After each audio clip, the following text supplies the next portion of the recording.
Halo teman-teman, selamat pagi. Di sini saya akan berbagi tentang Docker.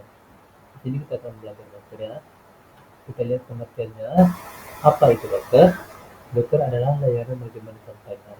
Maksudnya apa? Maksudnya adalah servis yang memiliki kemampuan untuk memuat dan menjalankan sebuah aplikasi dalam sebuah lingkungan atau environment yang terisolasi yang disebut dengan kontainer. Nah, jadi Docker ini teman-teman merupakan servis atau layanan manajemen yang mana itu menggunakan kontainer teman-teman ya. Maksudnya menggunakan kontainer itu jadi environment di dalamnya itu saling terisolasi, terpisah satu sama yang lainnya, gitu ya. Jadi di Docker itu ada namanya nanti istilah kontainer. Kedepannya kita akan belajar kontainer ini apa.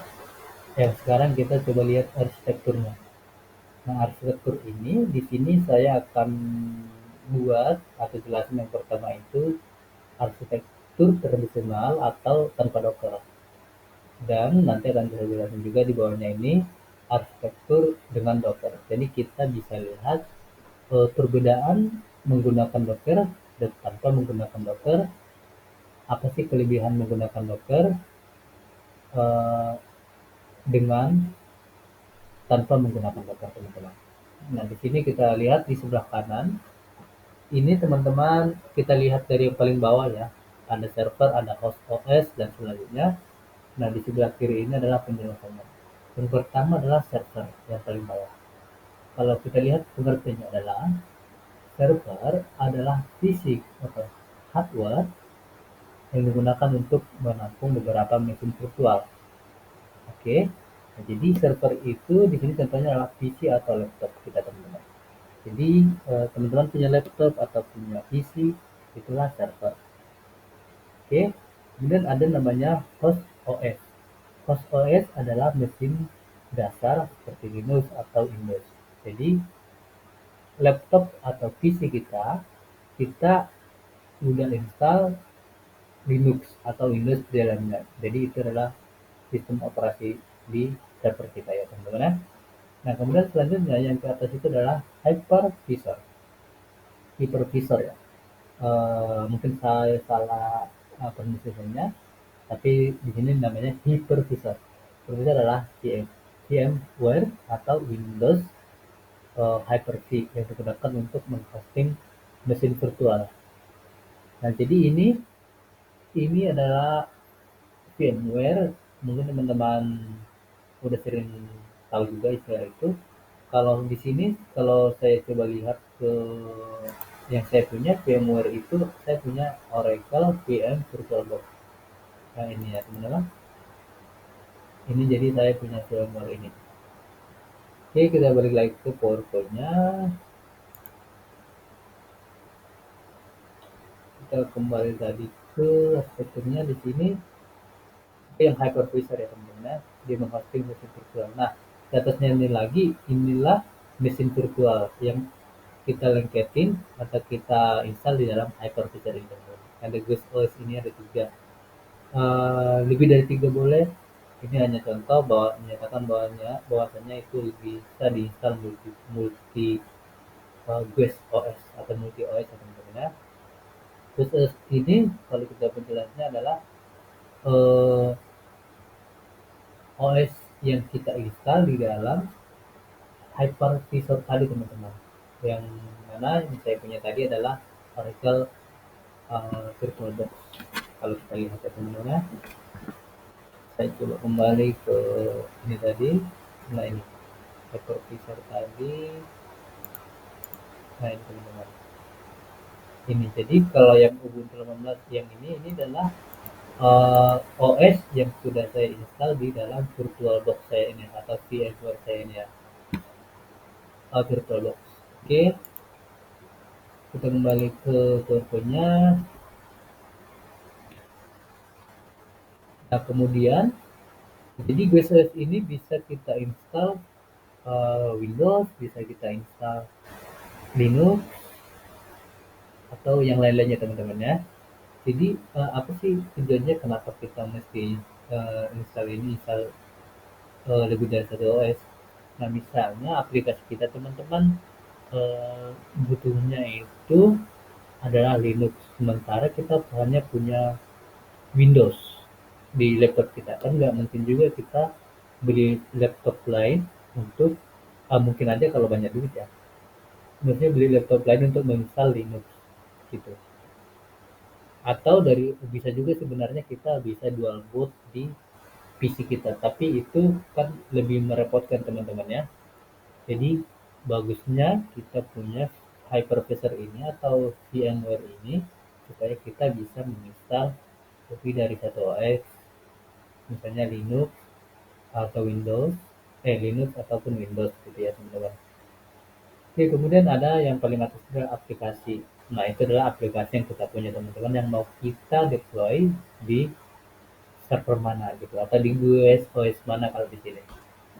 Oke, selanjutnya eh, kita ke arsitektur menggunakan Docker. Nah, kalau kita lihat di sebelah kanan ini gambarnya ini mulai yang dari paling bawah itu ada server. Server itu ya tadi seperti penjelasan data tadi sama, yaitu seperti server fisik, bisa PC, bisa laptop gimana, host OS yaitu Windows atau Linux yang kita punya atau yang kita install di hostnya tadi, di servernya tadi, di perangkat servernya tadi. Dan kemudian ada Docker Engine. Docker Engine ini merupakan bisa dibilang generasi baru, tapi ini udah sebenarnya udah 2013 teman-teman dibuatnya. Oke, Docker Engine itu ini digunakan menjalankan sistem operasi yang bunyinya adalah mesin virtual. Nah, kalau kita balik lagi ke atas, ini adalah mesin virtualnya tadi teman-teman. Tapi sekarang kita bisa menggunakan Docker. Oke, kemudian ada yang paling atas itu aplikasinya, aplikasi yang kita punya. Jadi lebih sederhana ini ya teman-teman ya, kalau kita bandingkan dengan yang di atas tadi.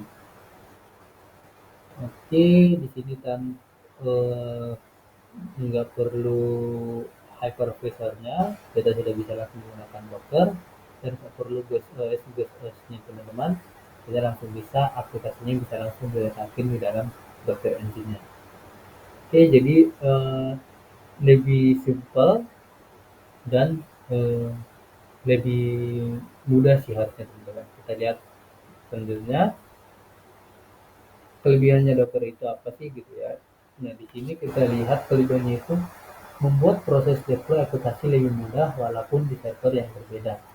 Nah jadi misalnya kita mau ngedeploy aplikasi nih dari misalnya saya sebagai programmer, programmer kan eh, kerjanya adalah membuat aplikasi. Nah kemudian mau dideploy misalnya ke server staging. Nah, kalau mau didapur kan server staging kan kita misalnya itu udah beda server ya dengan visi kita yang lokal. Kemudian ada server atau PC di server itu udah berbeda tempat lah istilahnya. Jadi kita mau ngedeploy aplikasi yang sudah kita buat, kita kirim ke misalnya yang bagian orang-orang yang ngedeploy nih, DevOps namanya biasanya. Nah, mereka akan naikin atau buat aplikasi yang kita kasih ke mereka, kemudian mereka perlu buat environment-nya lagi teman-teman kalau tanpa Docker. Jadi mere- jadi si programmer akan kasih dokumen gimana cara installnya, gimana konfigurasinya dan lain-lainnya teman itu lumayan merepotkan teman-teman ya itu yang saya alamin. Kadang-kadang juga pas install itu si DevOps-nya ini ketemu ada error yang kita nggak sadar itu sebelum ada gitu teman-teman ya.